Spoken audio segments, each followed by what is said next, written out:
We have 51 yeas, 47 nays. The motion is agreed to. Clerk will report the nomination. Nomination, Department of Justice, Kash Patel of Nevada to be Director of the Federal Bureau of Investigation.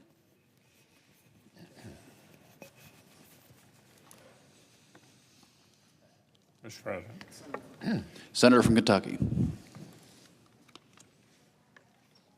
I've never liked calling too much attention to today's date, February 20th.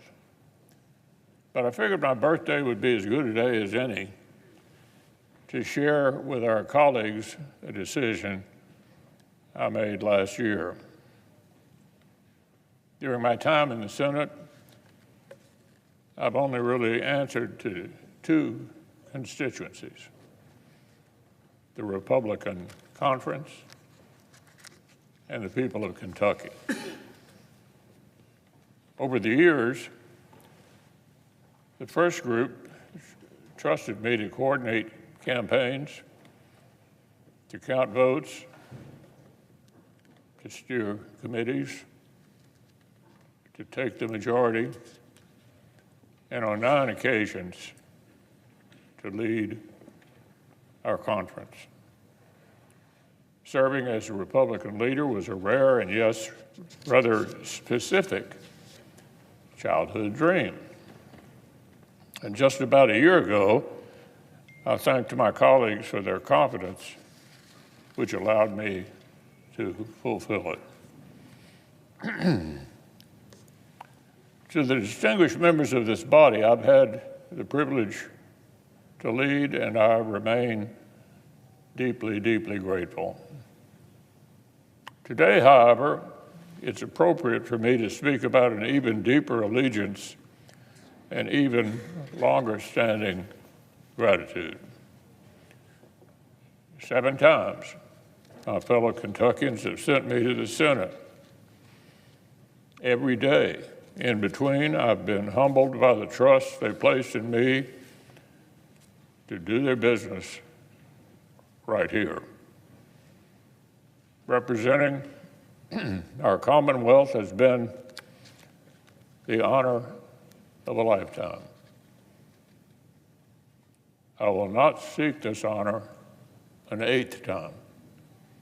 My current term in the Senate will be my last. I've been a student of history my entire life. I can't remember the last time I didn't have a stack of biographies or political memoirs on my nightstand. And I know well how tempting it can be to read history with a sense of determinism. Assuming that somehow notorious failures were inevitable, that crowning triumphs were predestined, and in either case, that lives and careers followed orderly paths. This, of course, isn't how things work. And I've never had to look further than my own life to recognize it. I've never lost sight of the fact that without my mother's devoted care, a childhood encounter with polio could have turned out a lot worse. That unless my father had taken a job in the bluegrass state, my interest in politics might have run a course somewhere else. But if it weren't for an 11th hour outside-the-box idea on the campaign trail, my Senate career would have been over before it began. Or that, if not for the people of Kentucky, time and again, agreeing that leadership delivers and electing me to send back here, it would have been someone else from somewhere else taking that seat at the table where I've had a chance to work, strategize, fight, and win. I grew up reading about the greatness of Henry Clay, but there were times when the prospect of etching my name into his desk in this chamber felt like more of a long shot than making it to the major leagues. I got a front row seat to the greatness of Senator John Sherman Cooper of Kentucky as a summer intern in his office. But at so many moments in my early career, the idea of following in his footsteps felt more distant than the moon. So the only appropriate thing to take away today, apart from a healthy dose of pride, is my immense gratitude for the opportunity to take part in the consequential business of the Senate and the nation. Gratitude to the people I represent, Kentucky's families and farmers and miners and service members and small business owners. Gratitude to loyal friends, dedicated volunteers, and talented staff who've helped me serve much better. Gratitude to this institution that has repaid my devotion so generously over the years, and to so many colleagues who've become great friends. Gratitude for my family's support. And in particular, my ultimate teammate and confidant of the last 32 years. Elaine's leadership and wise counsel in their own right have made her the most seasoned cabinet official in modern history. On top of all that, her devotion to me and to Kentucky is a lot more than I deserve. When I arrived at this chamber, I wasn't coming with a governor's statewide executive experience or a House member's appreciation for Washington dynamics. I knew my hometown of Louisville, and I'd spent the previous few years working hard to learn what mattered to folks all across the rest of the Commonwealth. And yet, within weeks of swearing the oath, sure enough, I was here on the floor talking with colleagues from other far-flung corners of the country, discussing solutions to a farm income crisis and infrastructure challenge that affected different states in the same way. I learned quickly that delivering for Kentucky meant finding the ways the Commonwealth's challenges were actually tied to national debates. Seeing to it that major agriculture legislation remembered Kentucky farmers and particularly included when they needed extraordinary assistance, like the tobacco buyout. Making sure that nationwide steps on transportation infrastructure included resources for modernizing the Brent Spence Bridge, which supports billions of dollars in economic activity in Kentucky and the surrounding region. And with the trust of a local community, finishing the task first assigned by President Reagan, the safe destruction of America's legacy chemical weapons at the Bluegrass Army Depot. So efforts like these have spanned the length of my Senate career, and I've been humbled each and every opportunity to help Kentucky punch above its weight. Of course, the Senate has to grapple with foundational questions that reach even more broadly across American life and either further into posterity.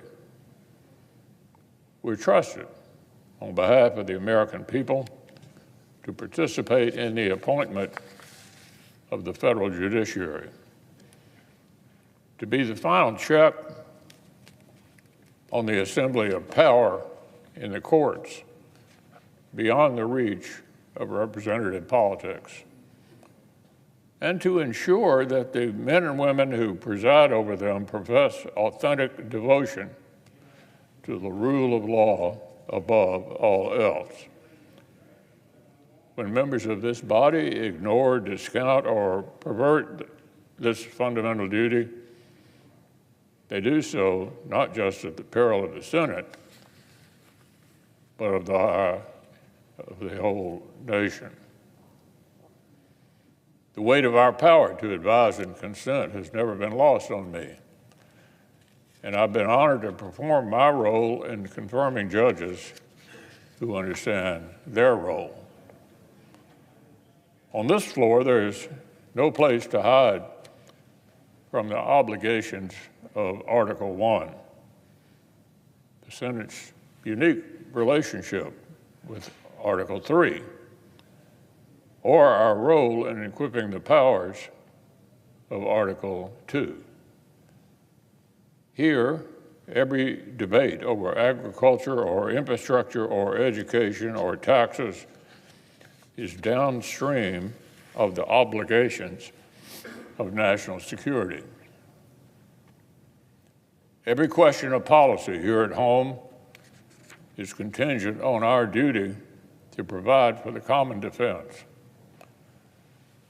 One of the first times I spoke at length on this floor as a freshman, I was compelled to join the debate over strengthening the deterrence of America's nuclear triad.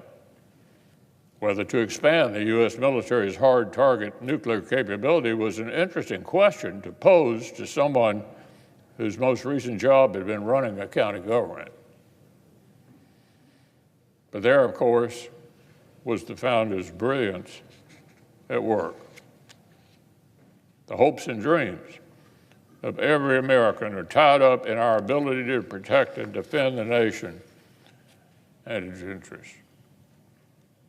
Every family traveling abroad and every worker and small business owner whose livelihood depends on foreign trade, they depend in turn on the credibility of America's commitments to friends and the strength of her threats to enemies. In turn, the safety and success of the men and women who volunteer to serve this great nation in uniform depend on the work we do here to ensure that enemies think twice before challenging them, and those enemies never face a fair fight. Thanks to Ronald Reagan's determination, the work of strengthening America's hard power was well underway when I arrived in the Senate. But since then, we've allowed that power to atrophy. And today, a dangerous world threatens to outpace the work of rebuilding it. So lest any of our colleagues still doubt my intentions for the remainder of my term, I have some unfinished business to attend to. In our work, most of us in this body develop an appreciation for the Senate itself, its written rules, its collegial norms, its pace of play. And yet so often I've watched colleagues depart, venting their frustration at the confines of the institution or mourning what they perceive to be decline of its norms. Regardless of the political storms that may wash over this chamber during the time I have remaining, I assure our colleagues that I will depart with great hope for the endurance of the Senate as an institution. There are any number of reasons for pessimism, but the strength of the Senate is not one of them. This chamber is still the haven where the political minority can require debate. It's still the crucible in which jurists are tested for their fidelity to upholding the Constitution and laws as they were written. The Senate is still equipped for work of great consequence. And to the disappointment of my critics, I'm still here on the job. I yield the floor. Mr. President. Senator, North Carolina. Mr. President, I ask unanimous consent that the members and staff and spectators in the gallery be allowed to applaud for a period not to exceed 30 seconds. Is there objection?